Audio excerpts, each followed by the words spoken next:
非遺傳統嘅文化同 AI 咁前沿嘅技術真係可以無縫銜接，甚至可以做到1+1大過2。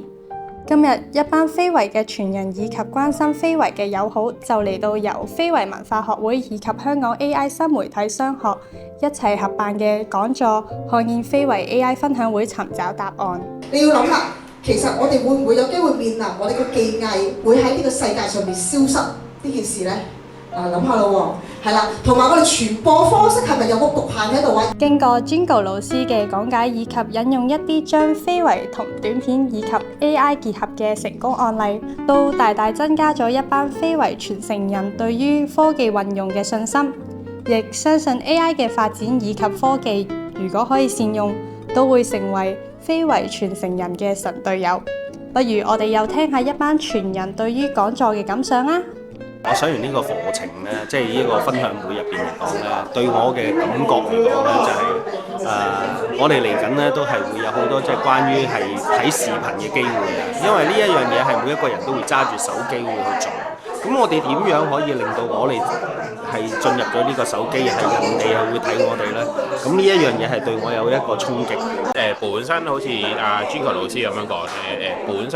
香港真係比較少人會去做直播，或者係用可能而家講緊數字人去做一啲嘅短片、短視頻咁樣。咁我覺得去學習下，尤其是譬如我哋傳統行業，就真係佢講咗個痛點，就係我哋本身好難去揾到啲渠道，或者自己唔冇咁多時間去拍片去做短視頻。咁既然而家有一個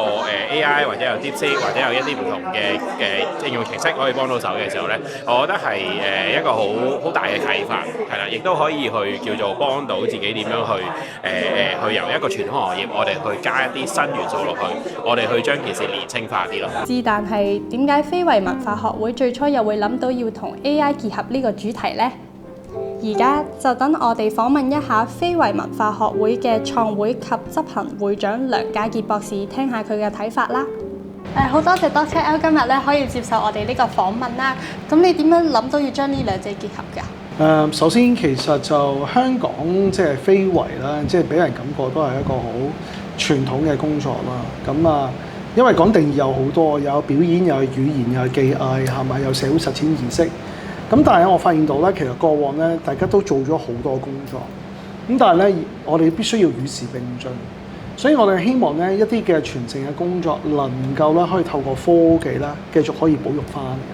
咁所以而家你都知啦，好興就係機械人啦 ，AI 機械人啦。因為過往咧我都參與過好多唔同嘅坊間嘅活動，咁有啲咧技藝係已經係冇咗噶啦。咁所以喺呢個過程當中，我諗緊有冇啲嘢我哋都記錄落嚟啦。咁所以之前咧我就揾咗我哋嘅製作團隊啦，亦都揾咗幾個嘅傳承人啦，將佢一啲好嘅東西記錄落嚟，讓我哋嘅一啲其他朋友或者將來嘅朋友了解到呢個技係啲咩東西。因為我唔可以繼續傳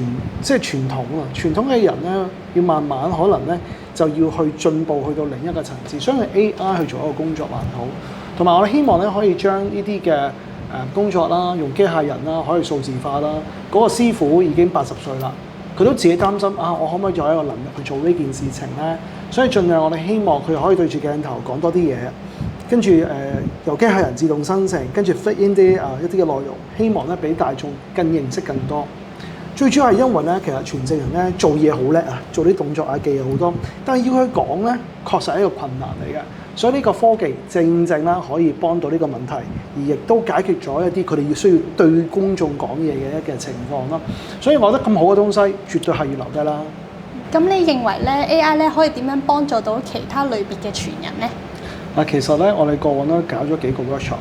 咁其實我哋係摸住石頭過河。你問我係咪好有信心？我唔清楚，但係我覺得喺香港嚟講，我哋同其他學會其他嘅非遺嘅機構咧唔一樣嘅地方係，我哋願意嘗試新嘅工作，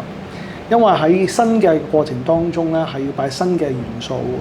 咁所以點可以與時並進咧？我哋就邀請咗5-6位嘅傳人先做第一次嘅 AI 嘅機械人工作，譬如竹升麵啦，譬如鐵打啦，譬如功夫啦，以及廣東手托木偶，甚至蛇酒添。所以喺個過程當中咧，佢哋可以展現喺我哋嘅公眾嘅環境入邊嚟講咧，其實佢哋見到好開心。咁我哋希望好寫實地俾佢清楚知道，咦唔係喎，都可以嘅喎。透過個電腦或者嗰個嘅AI 去即係學習我哋人類嘅時候，咁日後佢哋唔想拍，但係有佢嘅樣 fit in 一啲嘅 information， 咁其實都可以自動生成更加東西。即係一日夜晚其實都可以24小時生成唔同嘅內容咯。我希望佢哋可以將呢個工作可以咧繼續傳揚開去咁嘅情況咯。你會點樣咧鼓勵香港咧非遺嘅傳人啦，或者有心嘅人士去參與咧？其實咧喺過往咧呢3年入邊咧，我哋做咗好多工作。過往3年咧做咗400幾個 workshop， 而家亦都有400幾個會員咧喺我哋會入邊。其實我哋個會係比較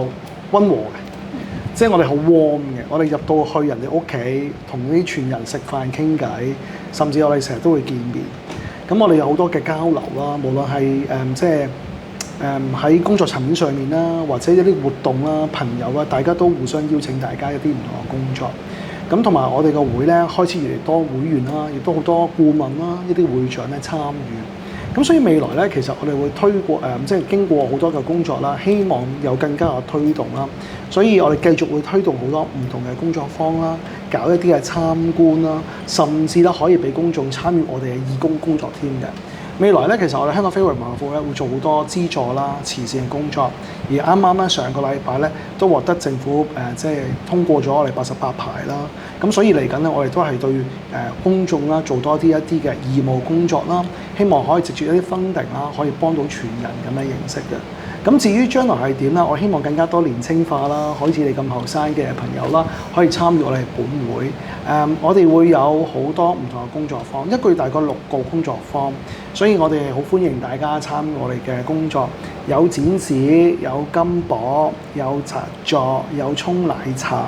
我有針灸，有中醫，有表演，同埋一啲儀式節慶等等嘅。咁所以其實咧好包羅萬有嘅一啲嘅工作會同大家分享。咁當然啦，我哋都希望透過剛才亦都講嘅 AI 科技，俾大家認識到，咦原來其實非遺唔係咁落後嘅喎，唔係咁過時喎。我哋點希望讓更加多年輕人進入我哋嘅市場，可以俾多啲 idea。譬如好似一啲內地一啲文創啊，或者一啲嘅潮流嘅嘢啊，可以加入個元素，令到效果會更好咧。呢個係我哋好期待嘅。咁好多謝梁博士你今日接受我哋嘅訪問啦，亦都希望呢個非遺文化學會咧可以